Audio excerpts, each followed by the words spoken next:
दिल्ली के पूर्व मुख्यमंत्री अरविंद केजरीवाल और आम आदमी पार्टी के राष्ट्रीय संयोजक आखिर हाई कोर्ट की जज जस्टिस स्वर्णकांता शर्मा से इतने डर क्यों रहे हैं? आखिर वजह क्या है? क्यों अरविंद केजरीवाल को इतना डर सता रहा है? क्या ट्रायल कोर्ट के अंदर कोई गड़बड़ थी कि अरविंद केजरीवाल अब इस मामले को लेकर हाई कोर्ट में नहीं जाने चाहते? कहीं ऐसा तो नहीं है कि अरविंद केजरीवाल के वकीलों ने साफ तौर पर बता दिया है कि अभी किसी से बात नहीं हुई है, यानी कि आपको अब ये मुकदमा भारी पड़ने वाला है। स्वर्णकांता शर्मा जो जस्टिस हैं, उनके बारे में भी शायद अरविंद केजरीवाल के वकीलों ने अपडेट कर दिया होगा कि भैया ये जज साहब तो किसी की सुनने वाली नहीं है और तुम्हारा तिहाड़ जेल वापस लौटना बिल्कुल मुश्किल ही नहीं, नामुमकिन भी नहीं है। यानी कि आपको अब जाना ही होगा, बचा कोई नहीं सकता है तुम्हें। तो इससे अरविंद केजरीवाल इस कदर डर गए हैं कि अब वो भागे भागे घूम रहे। और लास्ट में उसके केजरीवाल के वकीलों ने साफ तौर पर कह दिया कि केजरीवाल जी, या तो आप एप्लीकेशन लगाइए, अपना जज ट्रांसफर करा लीजिए अपना केस को, और नहीं तो आप तैयार रहिए, किसी भी दिन आपके हाथ में हथकड़ी लगने वाली है। और केजरीवाल जेल जाने से बहुत डरते हैं। वो देख चुके हैं जेल के अंदर क्या हालात हैं। उसी जेल में जो जेल अरविंद केजरीवाल के अंदर में ही कभी आती थी, उस जेल से आज थर थर कांपते हैं केजरीवाल। पहले बहुत कहा करते थे मुझे जेल में डाल दीजिए, लेकिन जब से जेल में डालेगा तब के बाद एक बार उन्होंने नहीं कहा कि जेल में डाल दीजिए।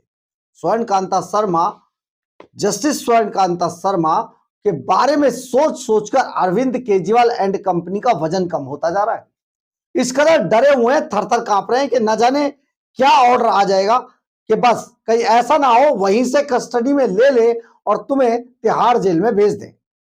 अरविंद केजरीवाल अब नहीं जाना चाहते, क्योंकि देखिए उस वक्त तो मुख्यमंत्री का ठप्पा लगा हुआ था, रिजाइन किया नहीं। इतनी बेशर्मी देखने को मिली देश के अंदर कि एक तरफ हेमंत सोरेन रिजाइन करके तिहाड़ जेल में गए, लेकिन अरविंद केजरीवाल ने नहीं किया रिजाइन, क्योंकि उन्हें पता था अगर रिजाइन कर दिया तो ना जाने सीबीआई और ईडी उनके साथ क्या करे।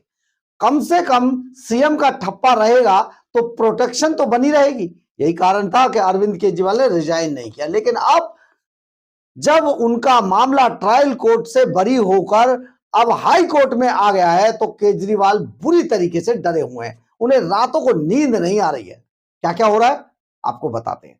नमस्कार, मैं हूं कुमार गजेंद्र, जनपद ऑन द स्पॉट में आपका स्वागत है। हमारे एक दूसरे social media platform podcast with Kumar Gajendra में भी आपका स्वागत है, जहां आप हमें सुन सकते हैं। केजरीवाल के वकीलों ने अरविंद केजरीवाल को सचेत कर दिया है कि स्वर्णकांता शर्मा के जस्टिस के यहां आपकी सुनवाई खतरे में है, यानी कि आपको जेल जाना पड़ेगा। आपकी सारी चोरियां जो आपने अब तक की हैं वो सब पकड़ में आ जाएंगी, या यूं कहेंगे पकड़ी गई होंगी। तो इसीलिए अरविंद केजरीवाल ने एप्लीकेशन लगा दिया, भैया मेरा जज बदल दो और मुझे अब इनसे नहीं कराना है, क्योंकि ये तो बहुत सख्त रवैये की जज है, ये तो न जाने क्या कर देंगे। अभी ये मामला चल ही रहा था कि आज Delhi high court bar association के पूर्व अध्यक्ष, जी हां, Delhi high court bar association के पूर्व अध्यक्ष कीर्ति उप्पल ने एक पत्र लिख दिया है सीजेआई को, चीफ जस्टिस ऑफ इंडिया को एक पत्र लिख दिया। और उन्होंने इस पत्र के अंदर जो मांग की है वो आप सुनेंगे तो आप हैरान रह जाएंगे। उन्होंने साफ तौर पर कहा है कि ऐसा व्यवहार प्रथम दृष्टया अदालतों को बदनाम करने की कोशिश है, अदालतों को। और क्योंकि इसमें न्यायिक कार्यों में और आपराधिक अवमानना के दायरे में आते हैं ये सारे मामले, न्यायिक कार्यों में दखल देने की प्रवृत्ति इसमें छिपी हुई है और आपराधिक अवमानना के दायरे में आता है। ये इसी दृष्टि से ये पूरा मामला देखा जाए। उन्होंने, जो कीर्ति उप्पल है, उन्होंने सीजेआई से इस मामले में उचित कार्रवाई करने और उचित निर्णय लेने की बात कही है, कीर्ति उप्पल ने। इसके बाद उन्होंने आरोपों को सार्वजनिक नहीं करने से ऐसा कर दिया है कि आरोपों को सार्वजनिक करने से न्यायिक संस्था की जो गरिमा है उसको कहीं ना कहीं ठेस पहुंचेगी और किसी भी कीमत पर लोगों को खुश करने जैसा लगता है।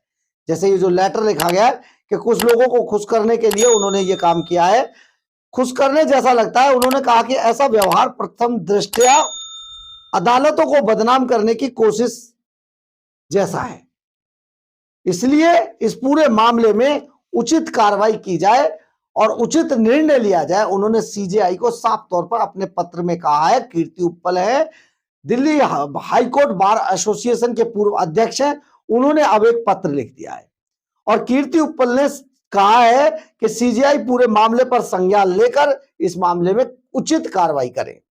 बहुत साफ तौर पर उन्होंने कहा है, मौजूदा जज पर सार्वजनिक रूप से पक्षपात का आरोप लगाकर न्यायिक स्वतंत्रता को कमजोर करने की कोशिश की जा रही है। यानी कि अगर इस तरीके से, मैंने आपको कई बार ऐसी ये वीडियो बनाई है कि अगर आप इसी तरीके से हमारे जो संस्थान हैं उन पर, अगर संवैधानिक संस्थानों पर अगर आप इस तरीके के आरोप लगाएंगे तो हमारे जो कानूनी संस्थान है, संवैधानिक जो संस्थान है, उनकी तो पूरी गरिमा खत्म हो जाएगी। लेकिन अरविंद केजरीवाल एंड कंपनी के पास साथ तो होता ही है इनके लिए, इसीलिए तो एनार्किस्ट शब्द लगाया जाता है। यही तो एनार्की है। आप सोचिए, हर चीज में बवाल काट के देश के जो संस्थान है, जो संवैधानिक संस्थान है, उनको बदनाम करने की ये पूरी कोशिश है। यही बात जो कीर्ति है, कीर्ति उपल, वो भी यही बात कह रहे हैं। उन्होंने कहा कि मीडिया रिपोर्ट्स का हवाला देते हुए कहा है कि एक वादी ने पक्षपात की कथित आशंका के आधार पर एक लंबित मामले को ट्रांसफर करने का अनुरोध किया है। उन्होंने कहा कि कोर्ट रूम की टिप्पणियों के आधार पर किसी जज की निष्पक्षता पर सार्वजनिक रूप से सवाल उठाने से न्यायपालिका में भरोसा कम होने और कोर्ट की संस्थागत गरिमा के कम होने का खतरा बना रहता है। यानी कि अगर कोर्ट रूम के अंदर जो टिप्पणियां जज साहब, जो भी जस्टिस होते हैं, वो करते हैं, अगर उनको इस तरीके से ले लिया जाए कि बस हमारा केस तो गलत हो जाएगा, तो सचमुच ये हमारे संवैधानिक संस्थानों की जो गरिमा है उसको भंग करने जैसा है। यही बात कीर्ति उपल कह रहे हैं। और उपल ने कहा कि अगर संबंधित पक्ष को कोई डर होता तो बेहतर होता कि वे न्यायिक परंपराओं के अनुसार सही प्रतिवेदन देते। यानी कि जो न्यायिक परंपरा है उसके अनुसार अरविंद केजरीवाल एंड कंपनी प्रतिवेदन अपना देती, जो भी संबंधित ऑफिस थे वहां पर, और उसके बाद अदालत इसका निर्णय लेती है। सीजेआई या जो भी चीफ जस्टिस होते वो इसका निर्णय लेते कि ये केस, इसको स्वर्णकांता सुनेंगी या कोई और जस्टिस सुनेगा। लेकिन अरविंद केजरीवाल ने ऐसा नहीं किया। अरविंद केजरीवाल ने सीधे तौर पर हमला बोला और सार्वजनिक तौर पर इस पूरे मामले को सार्वजनिक करते हुए सार्वजनिक तौर पर जज साहब पर टिप्पणी कर दी। अगर यही हाल रहा, यही बात तो कीर्ति उपल कह रहे हैं कि ये, इससे पता चलता है कि इनकी मानसिकता असल में है क्या। दरअसल है क्या कि 27 फरवरी को अरविंद केजरीवाल का जो सबसे बड़ा, अभी तक का देश का सबसे बड़ा घोटाला जो है, जिसमें अरविंद केजरीवाल शराब के जो ठेके थे उनको दे रहे थे और बदले में 100 करोड़ रुपए की रिश्वत इन्होंने ले ली थी। उस मामले में अरविंद केजरीवाल एंड कंपनी उसमें फंसे हुए थे और उसमें फंसे फंसे अचानक रावजमीनी कोर्ट के अंदर एक ट्रायल कोर्ट में एक जज साहब आते हैं और उन्हें सपना आता है रात में और वो बरी कर देते हैं, डिस्चार्ज हो गया केस पूरा। लेकिन ये मामला हाई कोर्ट पहुंच गया और 11 मार्च को इसमें पत्र लिख दिया गया। अब यह मामला हाई कोर्ट के अंदर लंबित है। जस्टिस स्वर्णकांता शर्मा इसको सुन रही है। लेकिन अरविंद केजरीवाल एंड कंपनी बुरी तरीके से घबराई हुई है और घबरा कर अब वो जस्टिस को इस केस को, अपने केस को जो स्वर्णकांता शर्मा के पीछे वहां से ट्रांसफर कराकर दूसरी जगह कराना चाहते हैं। लेकिन उन्होंने पत्र तो लिखा, लेकिन उस सारी कार्रवाई को, पत्र को, सबको सार्वजनिक कर दिया, जिस वजह से जो न्यायिक संस्था है उसकी गरिमा को ठेस पहुंची।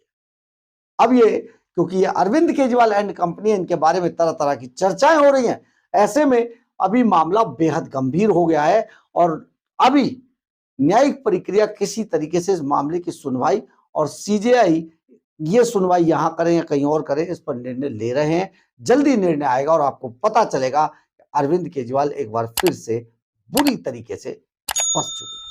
बहरहाल, अगर आपको हमारी ये खबर अच्छी लगे तो आप इसे लाइक, सब्सक्राइब और शेयर जरूर करें। कमेंट्स बॉक्स में अपनी राय जरूर लिखें, इससे हमें बहुत बहुत बहुत ऊर्जा मिलती है। जय हिंद।